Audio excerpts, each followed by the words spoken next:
And it takes a lot to kind of shake me. I'm a little thick-skinned when it comes to being scared by stuff. Yeah. Or someone's playing music. Oh, yeah. Tom Holland is Spider-Man, one of the biggest stars in the world. He also got completely ghosted by a footballer who had never heard of him, and he texted back like a normal person. I saw somewhere that you DM'd Erling Holland and he didn't respond to you. Yeah. Erling Holland had no idea who Tom Holland was when he DM'd him and asked to hang out.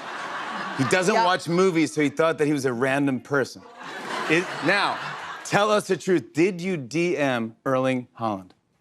Yes. Yes. And I'll tell you what, that is exactly the type of humbling experience that is important for actors. Yeah. You know, once you like, I'll text him, I'll take him to dinner, not even a response. Not an excuse, not I'm busy tonight, I'm playing football, nada. That is Tom Holland, Oscar-nominated franchise star, one of the most recognized faces on the planet. And Erling Holland did not even reply to his DM. He has been Spider-Man for almost a decade. He has worked alongside Robert Downey Jr., Jake Gyllenhaal, and Chris Hemsworth. And yet, somehow, in every single interview, something happens that reminds you he is still just a slightly chaotic kid from Kingston who cannot keep a secret and cannot keep up with Jake Gyllenhaal on a treadmill. Today, we are going through the moments that prove Tom Holland off-screen is just as entertaining as anything he has done in a suit. Stay till the end because the story about his brother on set is the best revenge story in Hollywood. Tom Holland is Spider-Man. He is supposed to be the superhero, the one who saves people, the one who looks cool doing it. Zendaya went on television and explained exactly what actually happens when Spider-Man places MJ on a bridge and tries to walk away dramatically. The specific detail about whose feet hit the ground first and what Tom Holland looks like in the moment that is supposed to be his coolest is the part that has never fully left him. Your height difference makes those stunts more complicated. Thank you, Graham. Spider-Man swings us on top of a bridge. We were attached. I would land before him. So Zendaya would land, and I'm the superhero. I'm supposed to look cool. And then I would sort of land like this, and my feet would swing from underneath me, and then she would catch me. It's so nice to be caught for Tom Holland went out with his mother. His mother suggested they go clubbing. He agreed. At the door, he showed his ID and walked straight in. His mother did not have ID, and the bouncer would not let her through. What Tom Holland said to the bouncer to try to explain the situation is the most Tom Holland sentence anyone has ever delivered at the entrance of a nightclub. I went out to a pub with my mum in Kingston, and we had a few beers. The story gets better. My mum crazily says, should we go out clubbing? I'm like, yeah, Mum, if you want, we can. There's a few clubs in town. We go out, we go to the door, I give them my ID, they let me in, and then they won't let my mum in because she doesn't have ID. And I'm trying to explain to the obviously dumb bouncer that I came out of her 21 years ago. Here we go again. So she's clearly... Do you remember? Robert Downey Jr. is saved in Tom Holland's phone as the Godfather. One night at 2 a.m., the Godfather FaceTimed. Tom Holland did not check who it was. He hung up and went back to sleep. What the next morning looked like, and how long he spent waiting to find out if his relationship with Downey was permanently over, is the most stressful, non-emergency emergency any actor has ever described on a talk show. Robert Downey Jr., who of course you've worked with in many films, Yes. you have his phone number, which is a pretty cool thing. I do, yeah, I do have his phone number. I was, where were we? I think we were in London, and he FaceTimed me at 2 in the morning. Okay. And I didn't even check to see who it was. I was like, oh, who is that? And I, like, hung up. And then I woke up in the morning, and in my phone, he's saved as the Godfather.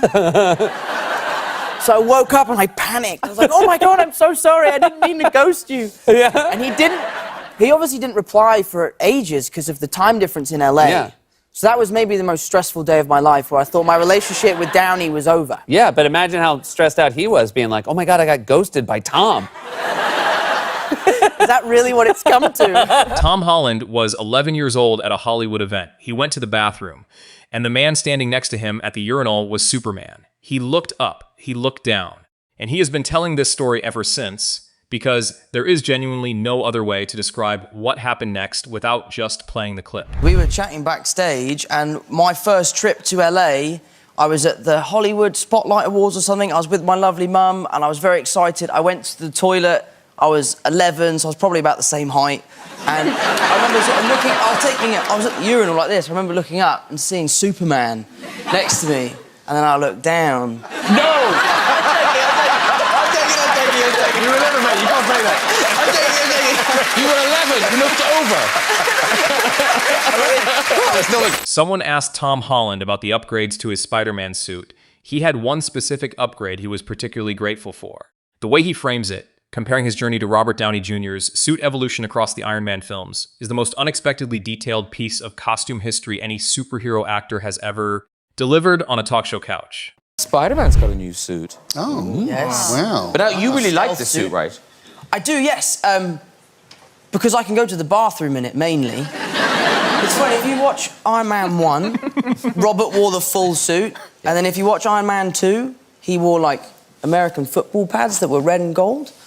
I'm on my 5th movie, and I just got a zipper. So it's been a steady climb, but I'm Well, you getting earned there. it, kid, you know. I find that when you make enough movies, you get a zipper right at some point. But you gotta earn it. Jake Gyllenhaal invited Tom Holland to the gym. Tom Holland is competitive and said yes, even though he knew it was a mistake. What followed was a treadmill session that escalated in ways Tom could not have prepared for. And the specific excuse he gave a journalist later that day when he physically could not walk properly is one of the most committed deflections in press tour history.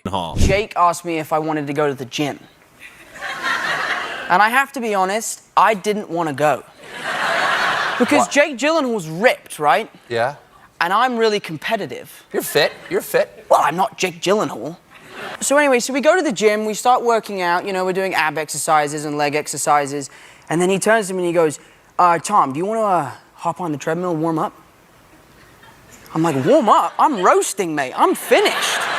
Right. And there's like a law in the gym that you can't run slower than the guy next to you.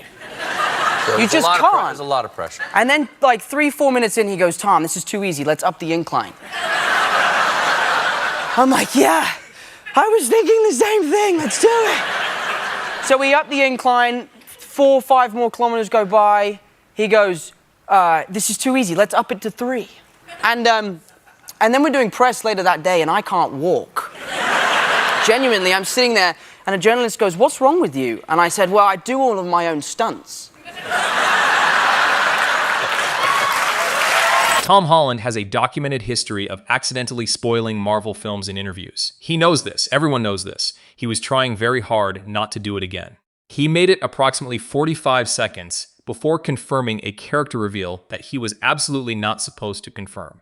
And the way he tries to walk it back after realizing what he just said is the most valiant failed recovery in superhero press tour history. There is some chatter that Spider-Man 4 is happening and that you'll be back as Spider-Man.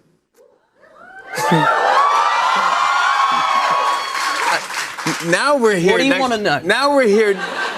Now we're here. We're touching. Now we're in the same room. Can we confirm this tonight? It's happening. Tom Holland's brother Harry told him to stop complaining about how hard filming Spider-Man was. So Tom Holland got him cast in a scene, specifically requested he be hung upside down for the shoot, and watched him drive home that day a completely different person. There is a twist at the end of this story that Harry apparently still does not know about, and it is the best part of the whole thing. On Spider-Man 3, I have this really quite intense sequence with Doc Ock where I'm upside down and he's like battering me into this wall just constantly. Like, honestly, I really have nothing to complain about. You know, being Spider-Man has changed my life, but I am absolutely going to complain about this day. And I'm complaining, I'm whinging about the day. I'm like, you know, I'm so tired and he's working me so hard and I just want a break. And my brother Harry is like, mate, you're Spider-Man, suck it up and get on with it, you'll be fine. So the next day on set, I'm chatting to the director about the week's work coming, and he's telling me about this scene. They need a young person to play a burglar. And he's going, do you think Harry would want to do it? I'm like, bollocks to Harry, he's doing it. So we hire Harry, we've cast Harry, he's on set. I go up to the stunt coordinator and I'm like, please, just whatever you do with the stunt, make it so that he's upside down. So we're doing this scene, Harry's upside down, swinging back and forward, and bless him, he's doing a really good job. But he's driving home that day and he's like, mate, you can complain as much as you want. That was brutal. And I was like, well, mate, you know, but the icing on the cake, and I don't think he actually knows this, we saw the film the other day, and they've cut the scene. Chris Hemsworth asked Tom Holland who his favorite actor in the world was. A simple question with an obvious, expected answer. Tom Holland named Liam Hemsworth, then Luke Hemsworth, then suggested that India Hemsworth, Chris's young daughter, showed real potential. He went through the entire Hemsworth family tree while Chris Hemsworth sat there waiting. And the expression on Chris Hemsworth's face as each name comes out that is not his is the whole clip. Tom, who's your favorite actor in the whole world? You can say. Liam Hemsworth is up there, man. He's great. He's great, In the isn't Hunger he? Games, Yeah. he's really good. Any other Hemsworths that? Luke Hemsworth's also yeah. super talented. Yeah. Super And if you talented. had to have one more Hemsworth, would there be? I think Would it start with a C? India Hemsworth has potential. She India. could grow up to be a Yeah. great actress one Yeah. day, I'm sure. Okay, let's move on. That is Tom Holland, the man who hung up on Robert Downey Jr. at 2 a.m. and spent the next day convinced his career was over, who got his brother cast in a scene specifically to be hung upside down as revenge, who named every single Hemsworth except the one who was sitting right in front of him asking the question, who confirmed a Marvel character reveal while actively trying not to, and who DM'd one of the most famous footballers on Earth and got absolutely nothing back. He has been Spider-Man for nearly a decade, and somehow in every interview he gives, he finds a new way to make it seem like the whole thing is still slightly out of his control in the best possible way. That is not a performance. That is just Tom Holland. Comment below which moment got you the most. And subscribe to Binge Premiere, because every week we go deeper into the people who make Hollywood unforgettable. See you in the next one.